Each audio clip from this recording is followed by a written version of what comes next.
हाय दोस्तों, नमस्कार, प्रणाम आप सभी भोजपुरी श्रोतागण को। दोस्तों, एक पत्नी अपने पति से अपने दिल की बात कहती है और कहती है कि ये सैया कौनो ओझा सोखा से ओझैती करा दी। बड़ा दिन गवना भइले भयल, अभी कोई लड़का बच्चा ना भयल। देखी कैसे का कजरा गीत के माध्यम से कहते हैं। अरे भइल न लड़का भइल परेशानिया, चढ़ली जमनिया में धध के अगिनिया। कि कौनो काम करे जुगती ना दवाई राजा जी हो कवनो। अरे ओझा से करा दी अब ओझाई राजा जी हो कवनो। सोखा से करा दी अब ओझाई राजा जी। अरे ढेर दिन भइले पियवा गमना कराई, दिलवा के आस गइले दिल में समाई।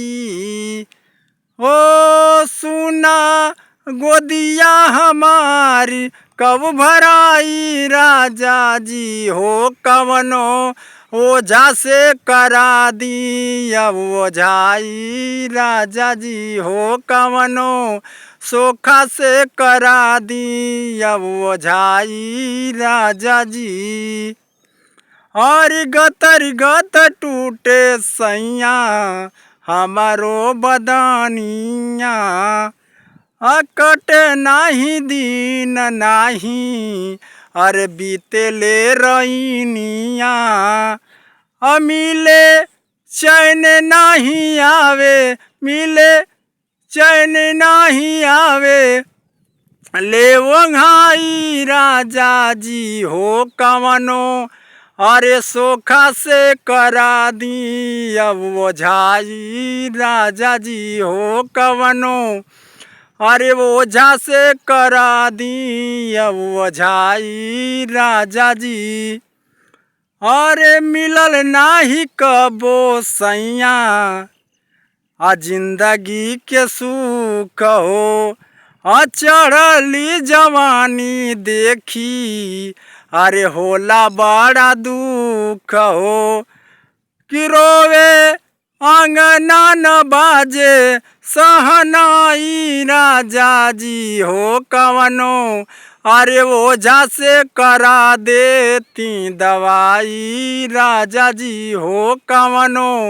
अरे सोखा से करा देती ओझाई राजा जी।